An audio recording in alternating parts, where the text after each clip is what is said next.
Welcome to Shad's Guitar Show.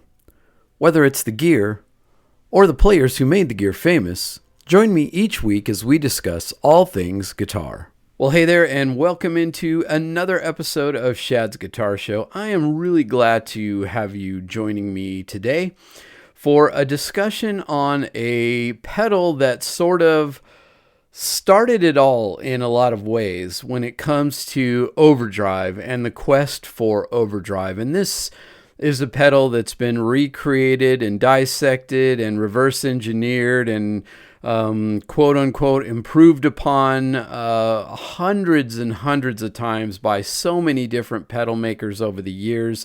We're talking, of course, about the venerable Ibanez Tube Screamer.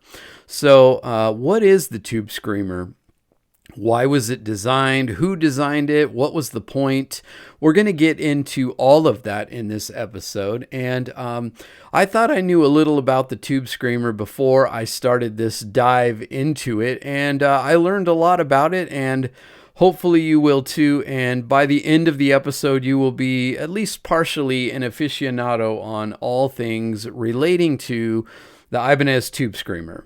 Originally developed in the late 1970s by S. Tamura, the Ibanez Tube Screamer is widely regarded as one of the most iconic overdrive pedals ever made.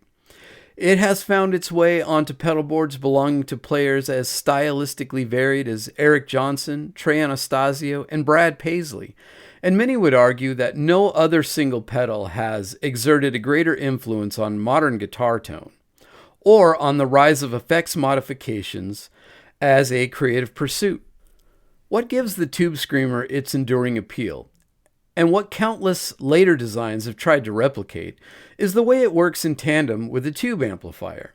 As the input signal is pushed harder into the tube amp's preamp, the resulting distortion adds sustained bite and harmonic richness, while retaining the core character of the guitar and amplifier. Crucially, it does this without flattening the player's dynamics. Unlike a vacuum tube, which clips asymmetrically, the Tube Screamer was intentionally designed to clip symmetrically, giving it a distinctive feel and response. So the stomp box rose to prominence as essential tone shaping tools in the aftermath of the British invasion in the mid-1960s, sparked by bands like the Rolling Stones, Beatles, Kinks, and were further cemented by the groundbreaking sounds of players like Jimi Hendrix, Jeff Beck, and Cream toward the end of the decade's end. While tube amplifiers remained the absolute backbone of classic guitar tones, the new textures and colors introduced by pedals were only possible thanks to the invention of the transistor in 1948. Effects pedals quickly became one of the most accessible and affordable ways for guitarists to explore new sonic territory, helping to redefine rock and roll and popular music as a whole. By the late 1960s, the market was beginning to overflow with compact sound-altering devices, and effects had become a standard element of pop recordings. The vocabulary of electric guitar had been permanently expanded. During the late 60s and early 70s, Ibanez and its parent company, Hoshino, earned a reputation for producing close replicas of Fender, Gibson, and Rickenbacker instruments. It was only natural that effects pedals would follow, and by the mid-70s they had entered Ibanez's catalog. These early pedals were built by Nissin, a Japanese manufacturer that also supplied pickups for the Ibanez guitars. Under an unusual agreement, Nissin was permitted to sell identical pedals under its own Maxon brand. By the end of the decade, Nissin had developed the first Tube Screamer, the now legendary TS-808, released in 1979. Former Ibanez product manager John Lomas explained that when the Tube Screamer was conceived, Roland already held a patent for a solid-state asymmetrical clipping used in the Boss OD1 overdrive. To avoid infringing on the design, Nissin opted for a symmetrical clipping in the Tube Screamer. John Lomas said, "If you compare the schematics of a Tube Screamer and a Boss OD1, they're nearly identical. The difference is that when the OD1 clips, it clips asymmetrically, more like a tube, while the Tube Screamer clips both halves of the waveform evenly. At the time, tube simulation was a big deal because solid-state amps were becoming common, and frankly, they didn't sound great. That probably explains the name Tube Screamer. The TS-808 also distinguished itself with an addition of a tone control. The use of the now famous JRC 4558D IC chip and a compact rectangular foot switch. According to Lomas, the IC played a major role in the shaping of the pedal's signature mid-forward vocal quality, a big reason many purists still favor the earlier units over the later versions. Despite the nearly mythic status the TS-808 would later achieve, Ibanez didn't freeze the design in time. And in 1982, the TS9 arrived as part of the new 9 series lineup. It was slightly brighter and a touch less smooth than the 808. The TS9 was nearly identical internally, aside from increased output and a much larger foot switch design, which was designed to rival the Boss pedal for on-stage usability. One downside, however, was inconsistency.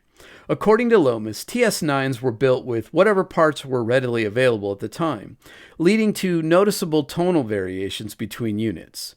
Ironically, the pedal was not an immediate hit. When the TS9 came out, nobody really cared, Lomas recalls. It didn't catch on until years later.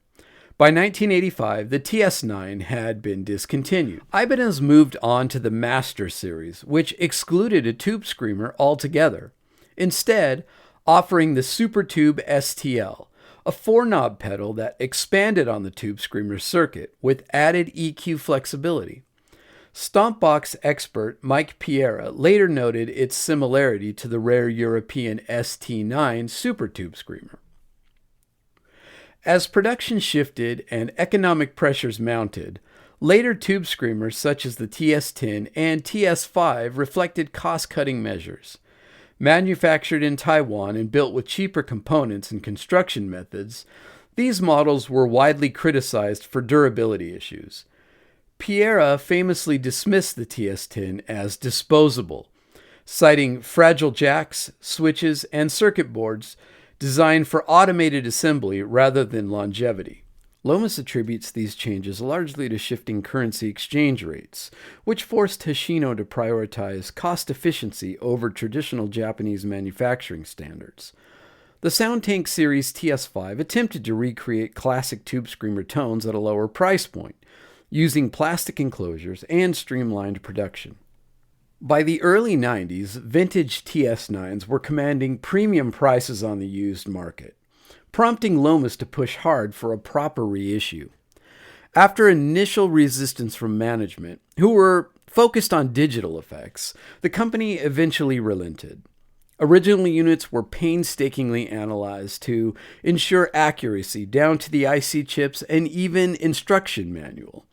The result was a near-perfect recreation, and demand was immediate and overwhelming. Building on the success of the reissue, Ibanez introduced the TS9DX Turbo Tube Screamer in 1998, adding multiple modes to deliver increased volume, bass, and gain.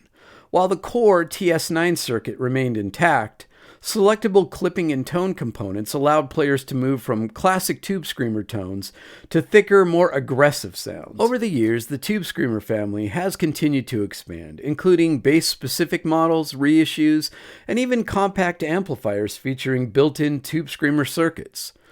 Despite these variations, its defining trait remains unchanged: a focused mid-range that enhances tube amplifiers in a uniquely musical way. It's still one of the best pedals ever made for pushing a tube amp, Lomas concludes. It just brings out something special in them. And just based on the sheer number of boutique builders who are making their own version or recreation of the Tube Screamer circuit, I would say that Lomas's assessment is undeniable. And although there are endless different styles of overdrive pedals to try, and boutique builders are coming out with new ideas and new circuits all the time, I think that players will always end up with some type of a Tube Screamer circuit on their board because it's just the quintessential overdrive pedal. If you enjoyed this episode, please make sure and share it with a gear-obsessed friend. Also, make sure you're following me on social media. Subscribe at Shad's Guitar Show on YouTube and follow me at Shad's Guitar Show on Instagram. And leave me a rating if you would. That's really important and really helps me. A review would be great as well. And I look forward to talking to you guys again next episode.